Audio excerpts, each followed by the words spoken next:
Hello friends, welcome again.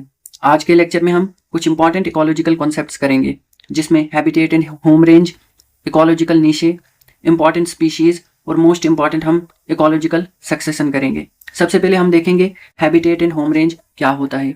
Habitat एक ऐसा area है जहाँ पे एक ऑर्गेनिज्म ग्रो करता है और वहाँ के एनवायरनमेंट में वो अडॉप्टेड होता है। एक एरिया में डिफरेंट स्पीशीज पाई जा सकती हैं। It is so simple. Home range क्या होता है? होम रेंज एक ऐसा एरिया होता है जहां तक एक ऑर्गेनिज्म अपनी फीडिंग एक्टिविटीज के लिए पाया जा सकता है। दैट मीन्स वो अपने खाने की तलाश में इस एरिया में पाया जा सकता है। अब आपको एक चीज याद रखनी है कि होम रेंज जो होता है it is maximum for top carnivores. Top carnivores मतलब लायन, टाइगर, ये बहुत ज्यादा सफर करते हैं फॉर देयर जो उनका शिकार होता है उसके लिए। इसके बाद हम देखते हैं इंपॉर्टेंट स्पीशीज। सबसे पहले कीस्टोन स्पीशी। कीस्टोन स्पीशी ऐसी स्पीशीज को कहते हैं जो कि बाकी जो स्पीशीज होती हैं उनकी एबिलिटी को डिटरमाइन करते हैं सो दैट वो वहां पे वो परसिस्ट करें, नेचर में वो ग्रो कर सके। For example pollinating birds. Pollinating birds क्या करती हैं? दे एंश्योर प्लांट पॉलिनेशन। और प्लांट पॉलिनेशन से क्या होगा? इनकी जो जनरेशन है, जो प्लांट्स हैं, वो आगे बढ़ती रहेंगी। ठीक है, तो कीस्टोन स्पीशीज क्या होता है? ये डिटरमाइन करती हैं ability of other species to persist in nature. इसके बाद इंडिकेटर स्पीशीज। नाम से ही पता चल रहा है ये कुछ इंडिकेट करती हैं, ये स्पेसिफिक एनवायरमेंटल कंडीशंस इंडिकेट करती हैं। फॉर एग्जांपल आपको एक चीज याद रखना है, lichens are indicators of acid rain or sulphur pollution. तो आपको क्वेश्चन में आएगा which among the following is indicator of acid rain, तो आपको याद रखना है लाइकन्स। इसके बाद फाउंडेशन स्पीशीज। फाउंडेशन स्पीशीज को इकोसिस्टम इंजीनियर्स भी बोलते हैं क्योंकि ये सपोर्ट करते हैं हैबिटेट या फिर the we can say the growth of other organisms around them. For example corals. Corals क्या करते हैं? ये habitat and nursing sites provide करते हैं for many other marine species. Their presence में impact the total species diversity. तो foundation species क्या करती हैं? They support the habitat of other species, इसीलिए इनको इकोसिस्टम इंजीनियर्स भी बोलते हैं। और इसकी बेस्ट एग्जांपल क्या है? कोरल्स। अब हम देखेंगे इकोलॉजिकल नीशे क्या होता है। सबसे पहले इकोलॉजिकल नीशे किसने दिया था? इसका जो कॉन्सेप्ट है it was introduced by Grinnell. अब इकोलॉजिकल नीशे होता क्या है? It is the unique functional role और position of a species in an ecosystem. For example आपका डिकम्पोजर्स क्या करते हैं? इनका रोल क्या है? डिकम्पोजर्स का रोल क्या है? डिकम्पोजिशन करना।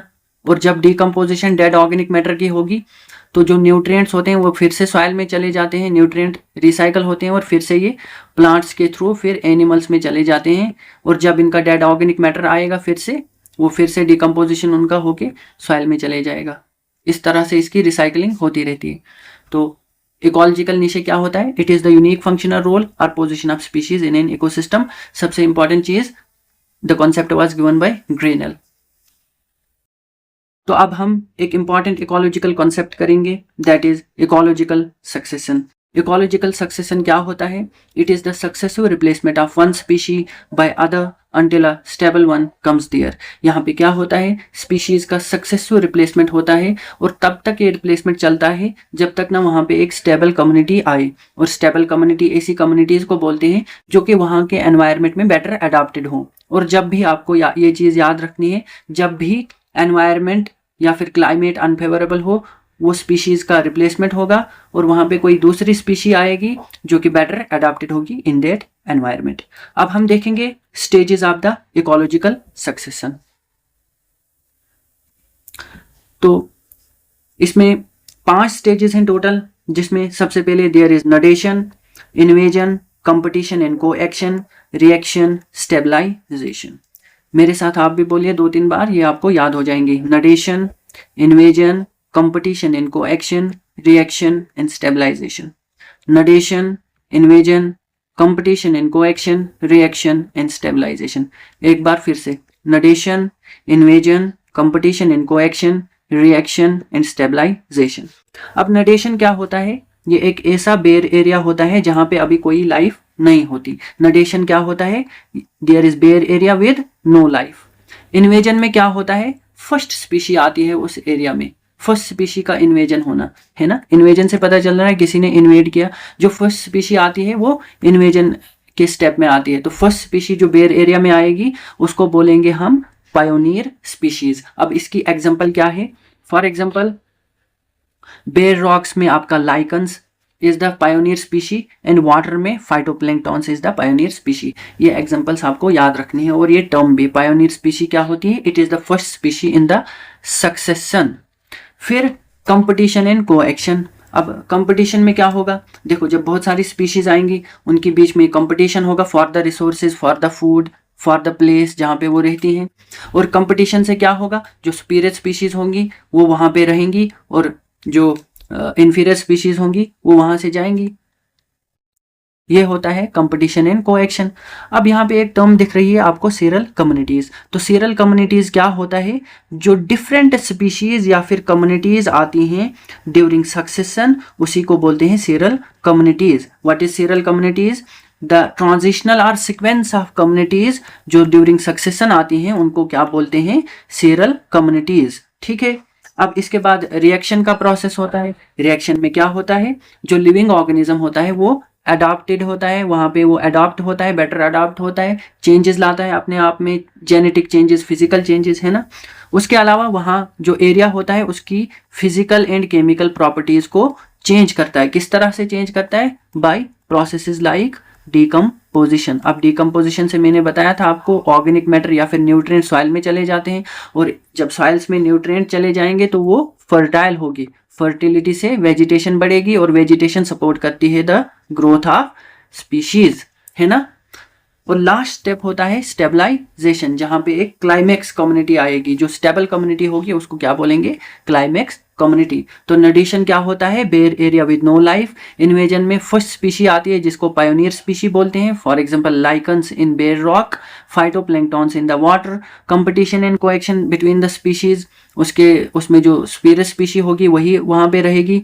और जो different species sequence of communities during succession आती हैं उनको क्या बोलते हैं? Sural communities. रिएक्शन में क्या होता है? स्पीशीज के अडॉप्टेशन और जो चेंजेस होती हैं in the physical area bye processes like decomposition.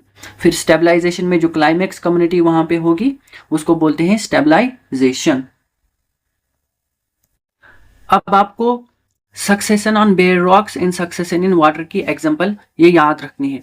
सबसे पहले बेयर रॉक्स में जो लाइकन्स होती हैं वो पायोनियर स्पीशीज आती हैं। उसके अलावा जो डिफरेंट सीरल कम्युनिटीज आती हैं, जो सेकंड नंबर पे स्मॉल प्लांट्स जिनको ब्रायोफाइट्स बोलते हैं, फिर लार्जर प्लांट्स आते हैं और उसके बाद अल्टीमेट जो स्टेबल स्पीशीज होती हैं या फिर स्टेबल कम्युनिटी आती है वो होता है फॉरेस्ट।